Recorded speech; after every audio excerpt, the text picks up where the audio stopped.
अरे अरे, बहुत रात हो गई है। अब तक मुझे घर पहुंच जाना चाहिए था, मगर न जाने कैसे देर हो गई। खैर, अब घर जाना ही होगा जैसे तैसे।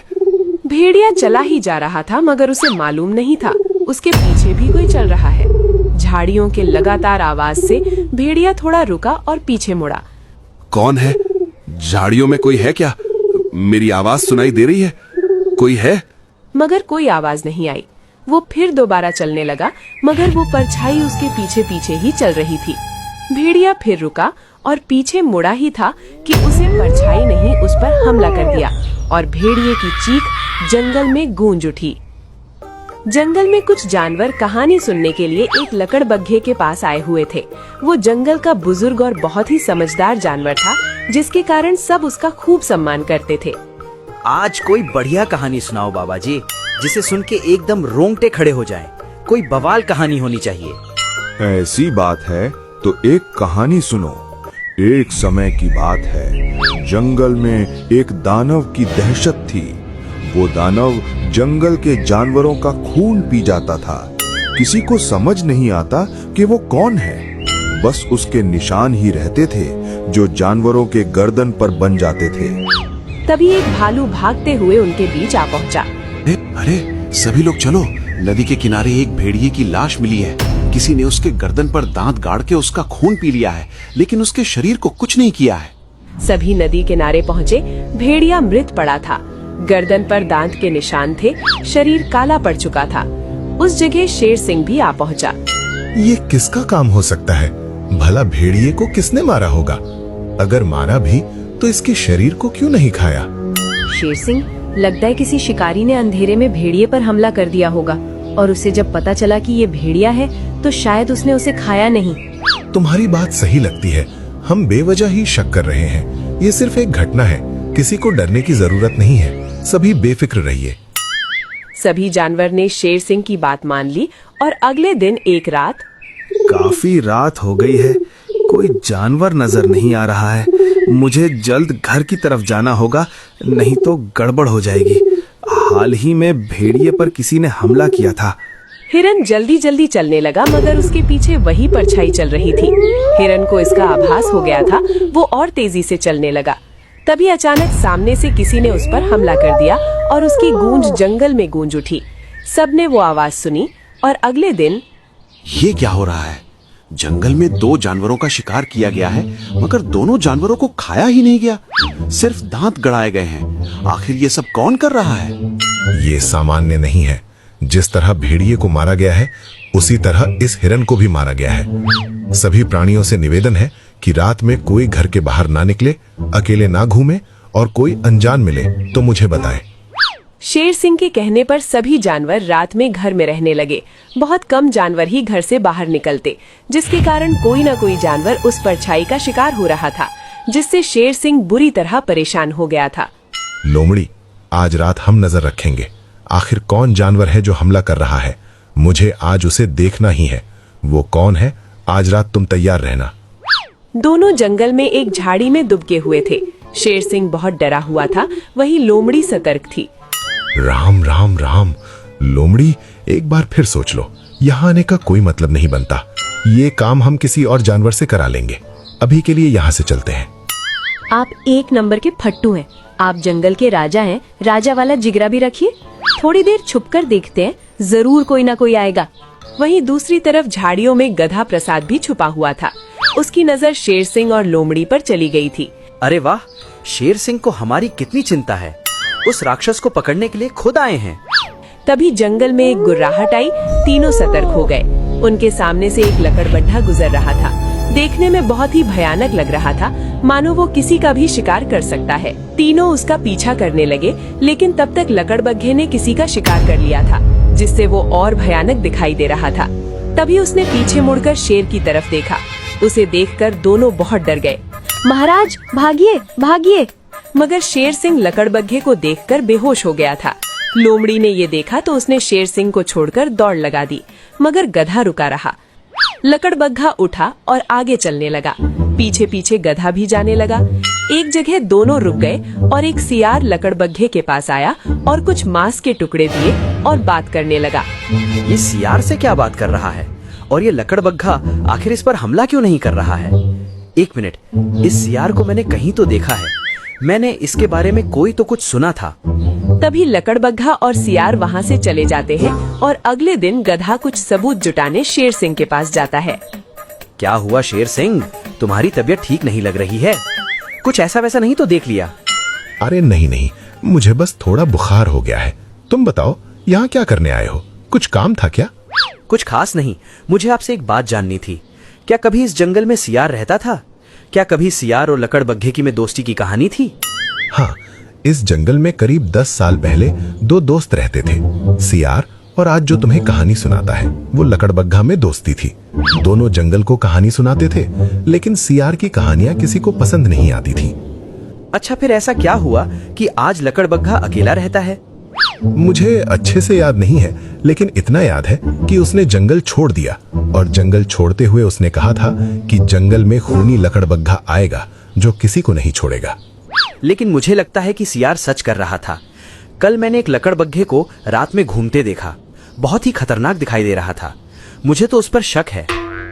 अच्छा, तो फिर उस लकड़बग्घे को पकड़ना चाहिए ताकि वो किसी पर हमला ना कर सके। लेकिन तुम बाहर मत निकलो, ये काम बहादुरों का है, तुम्हें खतरा हो सकता है। नहीं, बिना सबूत के किसी पर इल्जाम नहीं लगाया जा सकता शेर सिंह। मेरी एक राय है, आप जंगल में ऐलान कर दीजिए कि वो राक्षस लकड़बग्घे जैसा दिखाई देता है। जो भी इस राक्षस को देखे तुरंत सूचना दी जाए ताकि बाकी जान बचाई जा सके। शेर सिंह ने ऐसा ही ऐलान करवा दिया, जिससे सभी जानवर बूढ़े लकड़बग्घे पर ही शक करने लगे, जिसकी वजह से अब उसके पास कोई कहानी सुनने नहीं जाता था।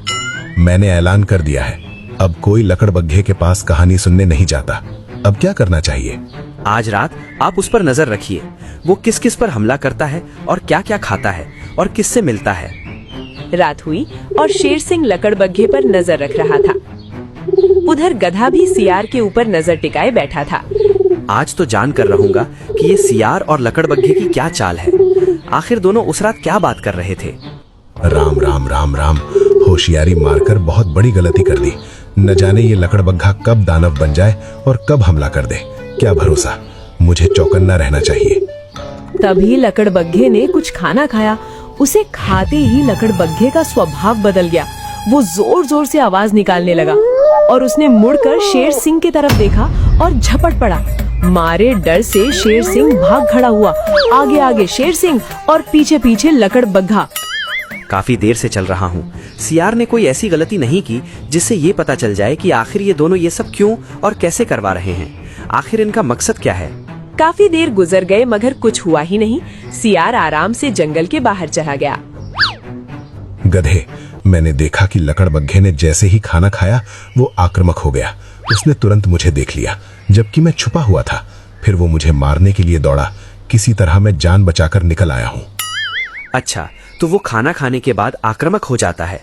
मगर कैसे ये संभव है कि कोई खाने के बाद राक्षस बन जाए। मुझे दोनों का पीछा करना चाहिए ताकि कुछ सबूत मिल सके। रात में गधा सियार का पीछा करने लगा। उसने देखा कि सियार गांव के एक इलाके में जा रहा है जहां कुछ कचरा कूड़ा गिरा हुआ है। वहां से उसने नीली थैली उठाई और वापस आ गया। ये आखिर करना क्या चाहता है, थोड़ा और पूछा करता हूँ। सियार चुपके से लकड़बग्घे की गुफा में जाता है और वो नीली थैली में जो रसायन है उसे डाल देता है और आराम से बाहर आ जाता है। आखिर उस रसायन में आखिर है क्या? वो क्या मिला रहा है? कहीं वही रसायन लकड़बग्घे को राक्षस तो नहीं बनाता? तभी लकड़बग्घा गुफा में आता है और अपना खाना खाता है जिसमें वही रसायन मिला हुआ था। फिर उसके बाद उसका हाव भाव बदल जाता है। वो भयानक दिखाई देता है और गुफा से बाहर निकल जाता है। अच्छा, तो इसके पीछे इस सियार का हाथ है। बहुत ही धूर्त सियार है। बेचारे लकड़बग्घे को बदनाम करने की कोशिश कर रहा है। कुछ न कुछ करना चाहिए ताकि उसका पर्दाफाश किया जा सके। अगले दिन सियार फिर कूड़े के पास जाता है और वही थैली लेकर आता है और लकड़बग्घे के खाने में मिला देता है। कुछ देर बाद लकड़बग्घा आता है और वो खाना खाता है। फिर उसका हाव भाव बदलने लगता है और भागते हुए गुफा से बाहर निकल जाता है। आज इसे दानव साबित करके इसको हमेशा के लिए जंगल से बाहर करवा दूंगा और मुझे जो झूठा बोलकर जंगल से बाहर करवाया था दोबारा इस जंगल में आ जाऊंगा। तभी लकड़बग्घा सियार के पीछे आ जाता है। उसे देखकर सियार की हवा निकल जाती है। अरे यहाँ क्या कर रहा है? जा अपना शिकार कर, यहाँ खड़ा क्यों है? अरे जा जा, तुझे और काम के लिए बनाया है, यहाँ रुक कर क्या कर रहा है? चल भाग यहाँ से राक्षस लकड़बग्घा। लेकिन लकड़बग्घा सियार पर झपट पड़ता है और सियार डर के मारे भागने लगता है। आगे आगे सियार और पीछे पीछे लकड़बग्घा। वो भागते भागते जानवरों के समूहों के पास जा पहुंचता है। दोस्तों मेरी जान बचाओ, राक्षस लकड़बग्घा मेरे पीछे पड़ा हुआ है, वो मुझे मारना चाहता है। दोस्तों मुझे बचाओ। क्या बकवास कर रहे हो? लकड़बग्घा तो बहुत शरीफ जानवर है, वो हमें कहानियां सुनाता रहता है। भला वो तुम पर हमला क्यों करेगा? मेरा यकीन करो भाई, वो दवाई पीने के बाद राक्षस हो जाता है। इसे किसी चीज की समझ नहीं रहती, वो खूनी लकड़बग्घा बन जाता है। दवाई? कैसी दवाई? तुम्हें कैसे पता कि वो दवाई पीकर राक्षस बन जाता है? तुम हमसे क्या छुपा रहे हो? साफ साफ बताओ, वरना हम लकड़बग्घे से तुम्हें नहीं बचाएंगे। सियार डर के मारे सब सच बोल देता है। मैं हर रात उसके खाने में एक नशीला नीला रसायन डालता था, जिसकी वजह से वो कोई भी जानवर कुछ देर के लिए पागल हो जाता है। उसे तुरंत जो भी बोला जाए वो भी करता है। फिर नशे का प्रभाव कम होने पर वो सामान्य हो जाता है और इसे कुछ भी याद नहीं रहता। मगर तुमने ये सब क्यों किया? आखिर ये सब करने की वजह क्या थी? तुम तो एक समय में लकड़बग्घे के खास दोस्त थे, तो तुमने ये सब क्यों किया? जब मैं उसके साथ रहता था तब प्राणी उसकी कहानी ज्यादा पसंद करते थे और मेरी कहानी कोई सुनना नहीं चाहता था। धीरे धीरे मेरे मन में उसके लिए ईर्ष्या बढ़ने लगी और मैंने उसे इस जंगल का सबसे अप्रिय जानवर बनाने के लिए एक योजना बनाई। और फिर मुझे नीले रसायन के बारे में पता चला और जानबूझकर जंगल छोड़ दिया ताकि कोई मुझ पर शक न कर सके। दुष्ट, मेरी कहानी तुमसे ज्यादा अच्छी थी।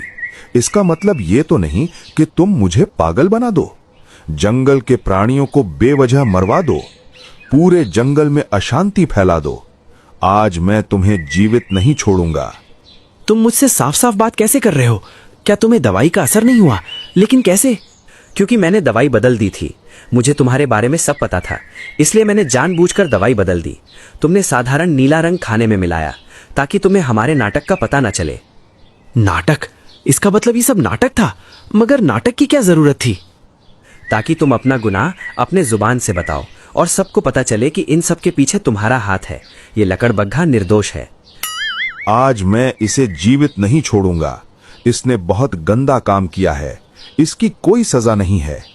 रुक जाओ लकड़बग्घे, माना कि इसने गलती की है, मगर तुम इसे मारकर और भी बहुत बड़ी गलती कर दोगे। जंगल के कानून अनुसार इसे कैद में डाला जाएगा ताकि सबको सबक मिले कि किसी का बुरा करने पर खुद का ही बुरा होता है। शेर सिंह सही कह रहा है, हमें नियम का पालन करना चाहिए। सियार को कैद में डालना चाहिए और हमें इस बात को भी मानना चाहिए कि बिना जांचे परखे किसी भी चीज पर विश्वास नहीं करना चाहिए। बिना जांचे परखे किसी भी चीज पर विश्वास नहीं करना चाहिए और ईर्ष्या में आकर किसी का बुरा करने वाले का अंत हमेशा बुरा ही होता है।